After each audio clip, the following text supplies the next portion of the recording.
That's what we're talking about. That's where we're talking about it. All right, people. Let me just put this down here delicately because we're doing a car vlog, except it's in the office because I couldn't get the car vlog out today because I was live. And then by the time I was no longer live, the sun was down. The Epstein additional names client list drop has dropped yesterday. There's been an additional drop today, and I don't know that there's anything more revelatory in today's drop than yesterday's drop.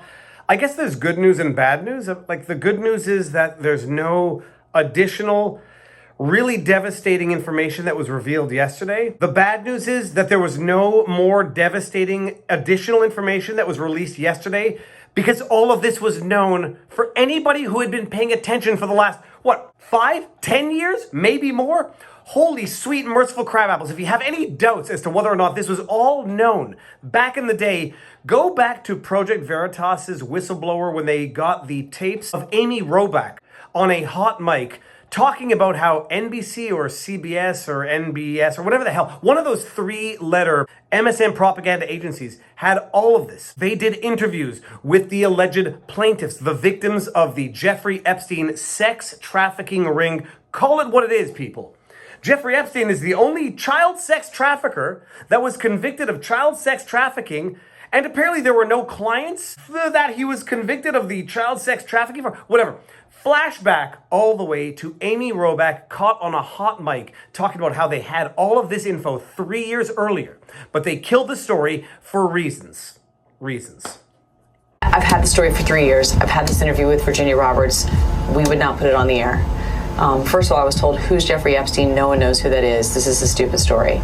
Then the palace found out that we had her whole allegations about Prince Andrew and threatened us a million different ways. She told me everything. She had pictures. She had everything. She was in hiding for 12 years. We convinced her to come out. We convinced her to talk to us. It was unbelievable what we had. Clinton, we had everything. I tried for 3 years to get it on, to no avail, and now it's all coming out, and it's like these new revelations, and I freaking had all of it.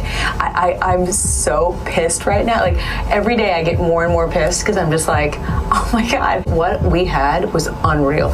Other women backing it up. Brad Edwards, the attorney, 3 years ago, saying there will come a day when we will realize Jeffrey Epstein was the most prolific pedophile this country has ever known. And I had it all 3 years ago. Life can only be understood backwards, yet it must be lived forwards. Kierkegaard, I will never get tired of that wonderful insight of life. That video is 4 years old.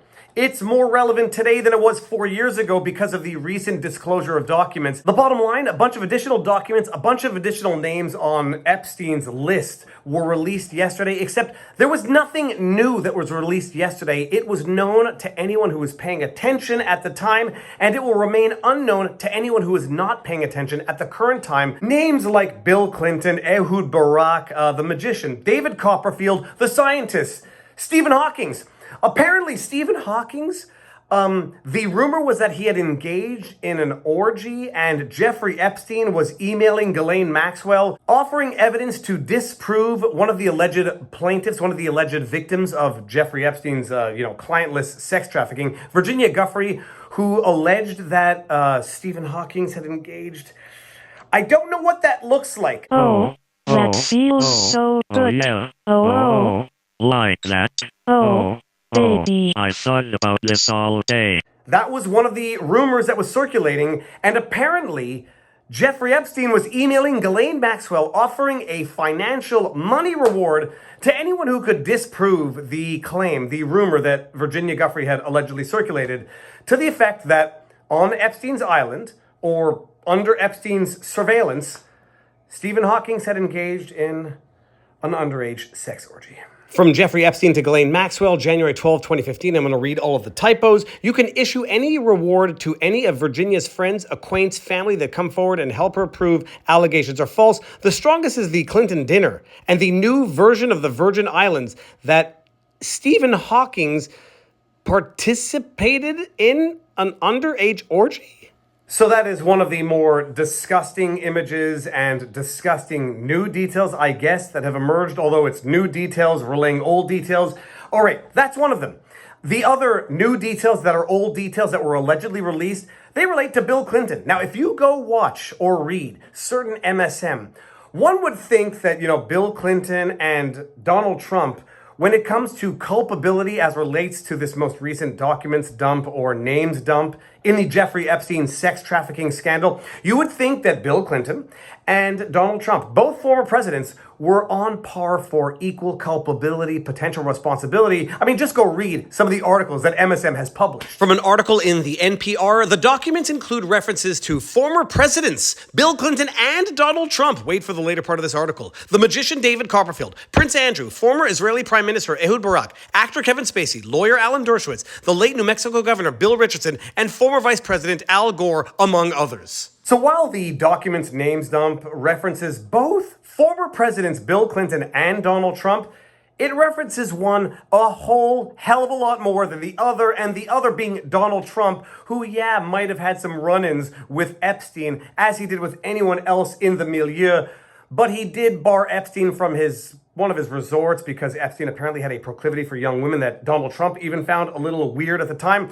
While these document dumps reference both former presidents Bill Clinton and Donald Trump, it references one a whole hell of a lot more than the other, and that one is Bill Clinton. Surprise, surprise. From the same article a little further down, one of the more notable names, former President Bill Clinton, is mentioned frequently in the documents. They say that Clinton allegedly took a trip to Thailand with Epstein and include allegations from one witness who testified Epstein told her, quote, Clinton likes them young, referring to girls, end quote. Angel Urena, a spokesman for Clinton, said it had been nearly 20 years since Clinton last had contact with Epstein. Well, no crap, the guy got killed 4 years ago, and that the former president has never been accused of any wrongdoing. False. Urena referred NPR to a previous statement made in 2019 on behalf of Clinton in response to allegations of ties to Epstein.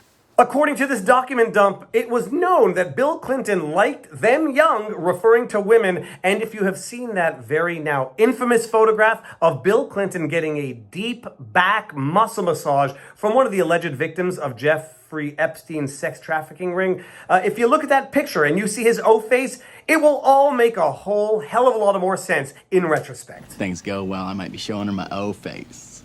Oh, oh, oh. You know what I'm talking about. Oh. Yeah.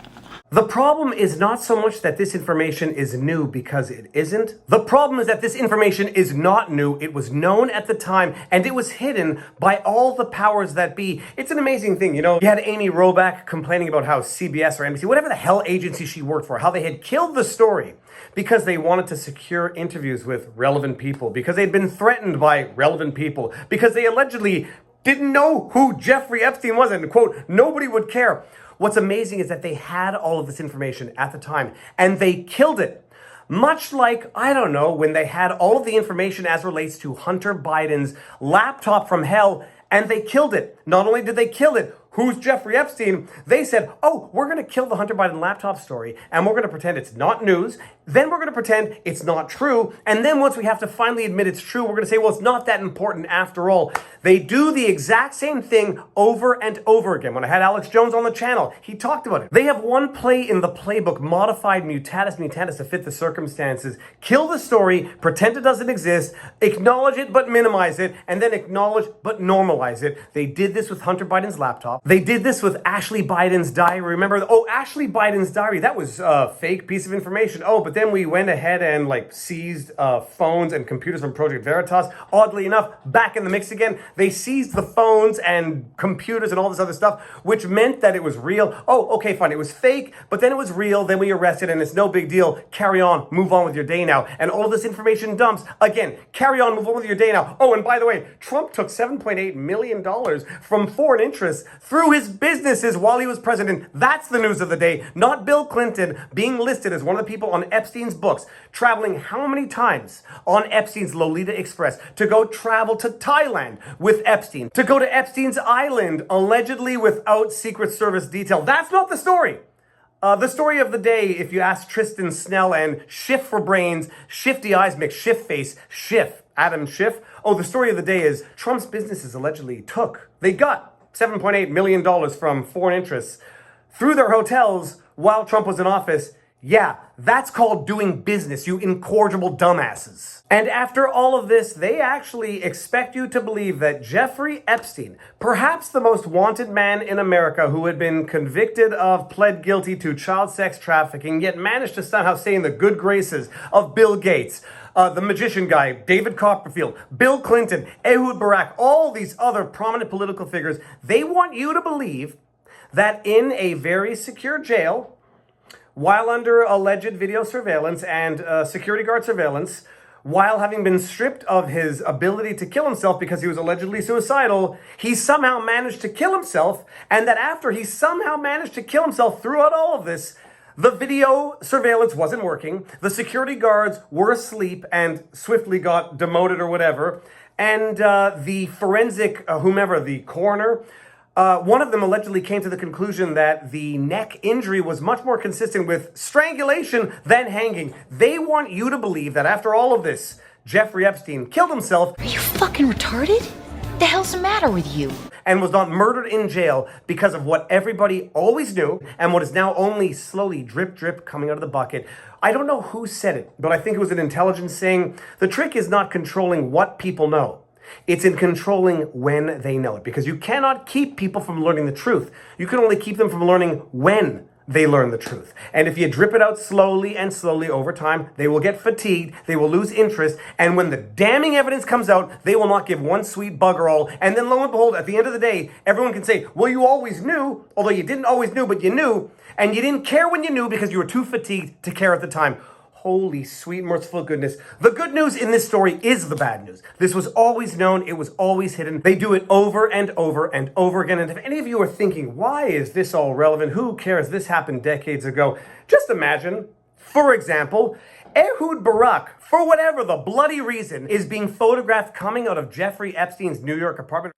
Just imagine it were revealed one day that much of America's foreign policy was dictated not by policy, but by blackmail. What would that do for foreign relations? What would that do for national security? What would that do for national stability? There is a damn good reason why they need to perpetuate this lie, conceal the information, demonize those who are paying attention to this. It's because the truth would be so much more devastating than anyone can possibly imagine. But the truth is what we need, and the truth is what we shall get. If it's later than sooner, we're going to get it, and it's going to be devastating when we get it. But that is the only time when true change comes about, and I got to tell you, 2024 is the year of true change. True change is coming about. And with that said, if you like my stuff, you know what to do. Like, share, subscribe, hit the notification bell, drop a comment in the comment section below. You can go to vivabarneslaw.locals.com. Support us there if you like the work that we're doing. Go to vivafry.com if you want some merch. Go to Rumble, Viva Fry. Go to Twitter, at Viva Fry. But more important than anything, take care of yourselves, check in on friends and family, make sure everyone around you is doing well. And unfortunately, now you know your vlog. Peace. Booyah! The greatest trick the devil ever pulled was convincing the world he didn't exist.